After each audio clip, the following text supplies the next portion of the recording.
Depuis 20 ans, les forces rwandaises de défense participent aux différentes missions onusiennes de maintien de la paix. Que retenir de toutes ces années? Comment sont-elles réputées dans les pays où elles sont déployées? Les détails avec Jean Damascène Manichi.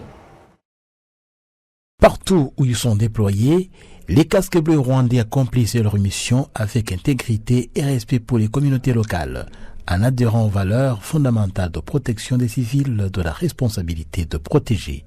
En République centrafricaine, les services des forces rwandaises de défense font la pleine satisfaction de la population qui respire la paix et vaque à ses occupations le jour comme la nuit. C'est des hommes vraiment disciplinés, qui sont honnêtes, qui sont vraiment habiles, Et nous voyons dans leur comportement, même les bistrots que vous voyez au bord de la route, là, les bars là, les Rwandais ne sont pas dedans. Les Rwandais, c'est leur boulot qu'ils préfèrent mieux. Je vois qu'il y a la paix qui est là, je vois qu'il y a la sécurité qui est là, parce que les forces rwandaises patrouillent dans les rues, dans les quartiers, et ça fait qu'il y a beaucoup de sécurité qui sont là.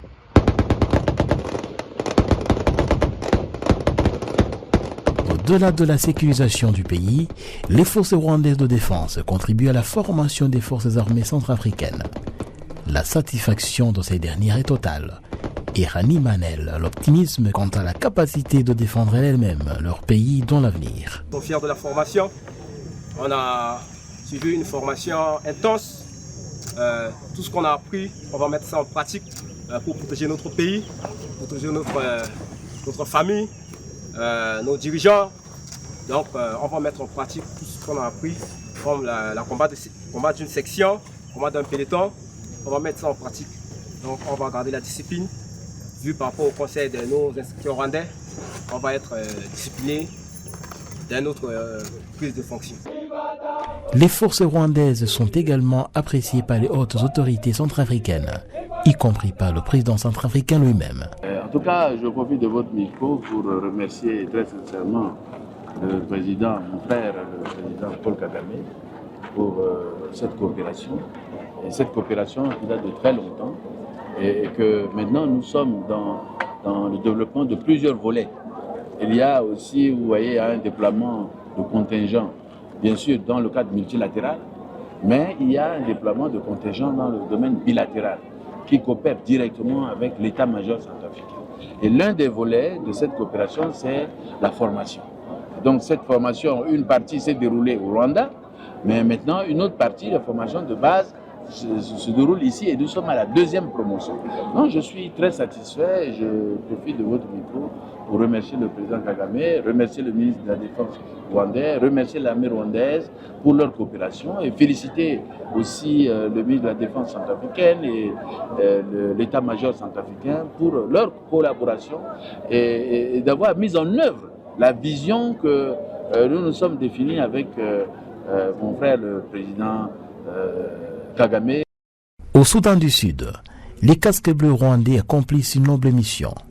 En plus du maintien de la paix et de la protection des civils qui vivent dans les camps des réfugiés, les militaires rwandais soignent les malades, construisent des infrastructures de base, contribuent à l'éducation des jeunes sud-soudanais, bref, participent au développement intégral du pays. Le commandant de la force onusienne opérant au Soudan du Sud rend hommage aux forces rwandaises de défense pour leur rôle exemplaire dans cette mission. Le sens élevé du professionnalisme du contingent rwandais justifie le succès qu'il ne cesse d'enregistrer, affirme le commandant onusien. Le contingent rwandais étant le plus important définit presque notre singularité. Ce qui rend le contingent rwandais unique, c'est qu'en très peu de temps depuis son organisation en 1994, l'armée rwandaise a développé des doctrines solides et des procédures opérationnelles standards bien établies. Les officiers et les troupes sont bien formés, ils sont robustes et prêts à mener toute activité, et leur compréhension de la mission est très claire. Ils comprennent très bien leur mission. Ils constituent un élément très solide de notre force. Leur unicité provient du fait qu'il y a une passion chez les casques bleus rwandais, en ce sens que ce que le Rwanda a subi en 1994 doit être souligné. En fait, je pense que, bien que je puisse me tromper, que vous êtes le seul pays ayant un mandat constitutionnel pour le maintien de la paix internationale.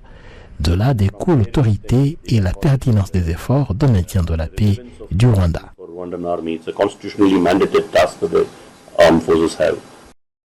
Et notre terrain d'opération sur le continent africain, le Mozambique. Dans ce pays, la population de la province de Cabo Delgado au nord a souffert des attaques terroristes depuis 2017. Mais la situation est redevenue normale, avec notamment le déploiement des forces rwandaises de défense en 2021. À titre d'exemple, Palma est l'un des districts de cette province. Dans la cité, les mouvements de va-et-vient sont intenses dans la cité de ce district meurtri par les actes terroristes au nord du Mozambique. Le sentiment d'appréciation est total chez la population de Palma.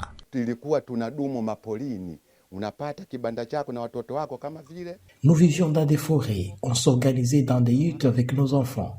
Nous avons quitté les forêts après l'arrivée des Rwandais. Nos champs ont été endommagés, nous avons perdu des enfants, des parents, des femmes et autres. Nous sommes parvenus à reconstruire nos maisons à cause des Rwandais. Après les opérations de sécurisation et de maintien de la paix, les forces rwandaises ont la particularité de contribuer au bien-être de la population, aussi bien dans les missions onusiennes de maintien de la paix que dans les opérations consécutives aux accords bilatéraux signés entre le Rwanda et la République centrafricaine d'une part, et entre le Rwanda et le Mozambique d'autre part.